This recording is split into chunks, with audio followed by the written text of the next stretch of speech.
Okay, so you have an RTX 3080 and you're thinking of maybe upgrading to the latest RTX 50 series. So the 5070 Ti may be out of your reach, maybe settling for the RTX 5070 could be an option.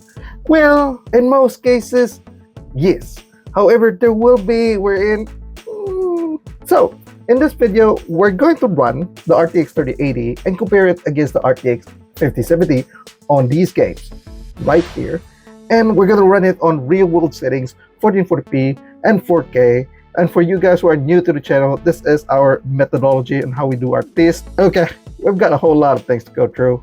Let's go. First up, we're dropping into Warzone before Verdansk drops in next month. So here we have basic 1440p with DLSS quality. There's no frame gen here, but look at that one, boys. We have higher average FPS for the RTX 5070, but the lows go to the 3080. When we go to the firing benchmark, it's the same thing. Average FPS goes to the 5070, but the lows go to the 3080. One other thing to note here is that the power consumption, that's what? Almost double for power consumption with the RTX 3080 compared to the 5070, which only has about like 160 watts. In Apex Legends 1440p native, look at this one, heavy action scenes. Average FPS goes to the 5070, but the lows go to the 3080. The 3080 is much more stable in heavy action scenes. However, when we go to the static benchmark, both of these guys can reach 300 maximum FPS. The lows now turn to the 5070. If I was to choose, I would probably pick the 3080 on this one because you would need that stability on heavy action scenes. Next up is Delta Force, and here we have 1440p native. The 5070 has better frames here compared to the 3080 when we're on our walking benchmark. It's the same thing. We've got really high power consumption on our 3080 compared to the 5070. When we go to the static scenes, this one's more or less the same, apart from the 0.1% lows, which go to the 3080. On our firing benchmark, yes, the RTX 5070 still takes the higher frame rates here, but the 0.1% lows still go to the 3080. So it's definitely not a clear win for the 5070 on this one because the 0.1% lows still go to the 3080. We'll see how this one turns out when we go to 4K. In Marvel Rivals 1440p with DLSS quality, and you can see in here, boys, the RTX 5070 is just the clear superior card. We've got about 20% better frames compared to the RTX 3080. Look at that one, boys. Just look at that one. So if you're playing Marvel Rivals, definitely go for the RTX 5070. You'll not only get higher frames, but also a card that uses lesser power. Okay, we're moving now to the games which require a whole lot of FPS and can potentially be bottlenecked by the CPU. We're trying to focus on driver overheat. So first up is Fortnite, and here we have the RTX 5070 having a slight lead in terms of the average FPS and actually has better lows compared to the 3080. And it's the same thing as well. We're still getting better power consumption here with the 5070 compared to the power-hungry 3080. So if you're just playing Fortnite, yes, the 5070 could be a good option, especially when you're looking at lows. Another game which requires a lot of FPS is Valorant. Here we have 1440p competitive settings, and look at that one, boys. Yes, they do have really high FPS. However, the lows are actually better with our 3080. And this is probably because Valorant tends to be more stable the higher your GPU utilization is. Even when we go through the heavy action scenes, it's still more stable on the 3080 compared to the 5070. We'll see how this one turns out in 4K. Okay, next game is PUBG. We have DX11 Enhanced API for our gameplay here. And on our running benchmark, look at that one, boys. The RTX 5070 is clearly the superior card. In here, we got about 18% higher FPS compared to our 3080 and also has better lows compared to our 3080. When we go to our mortar benchmark, it's the same thing. We got better frame rates on our 5070 and actually it's much more stable compared to our 3080. The power consumption is still the same thing. You've got really high power consumption on our 3080. Next game is Battle of Exile 2, and this game just loves Nvidia cards. Look at those one, boys. Really high FPS on both. However, the RTX 5070 has better average FPS, about 27% average FPS, and we are both GPU bottleneck here. We are at 1440p with DLSS quality. This game actually requires a whole lot of GPU power and CPU performance as well.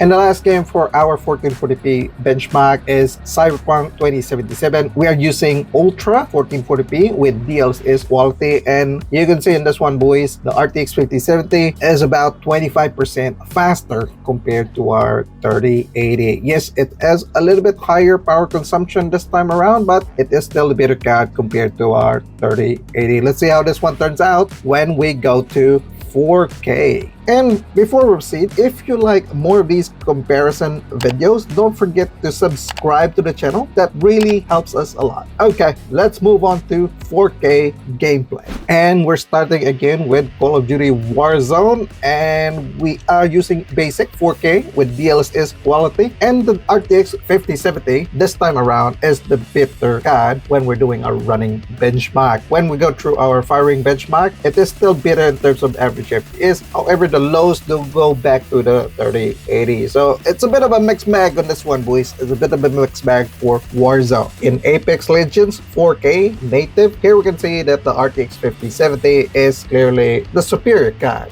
Maybe apart from the 0.1% lows, but it is now better compared to the 3080 on the heavy action scene. On our static benchmark, it still retains that lead for the 3080, so it's much better in static scenes and now slightly better in heavy action scenes. In Delta Force, on our walking benchmark, the RTX 5070 is still better in terms of average FPS and 1% lows. However, it is still losing to the 3080 in terms of the 0.1% lows. The power consumption is still the same thing. We've got really high power consumption on the 3080 compared to the 5070. When we go to our static benchmark, the 5070 is now the better option across the board. It's the same thing when we go to our firing benchmark as well. That's about 10% better in terms of average FPS for the RTX 5070 and about 7% in terms of the lows. And Marvel Rivals, the average FPS still goes to the RTX 5070. However, the 1% lows are actually better now for the 3080. Now we are at 4K with DLSS quality, but yeah, it seems like the 3080 is actually much more stable here. And we are both GPU bottleneck in here.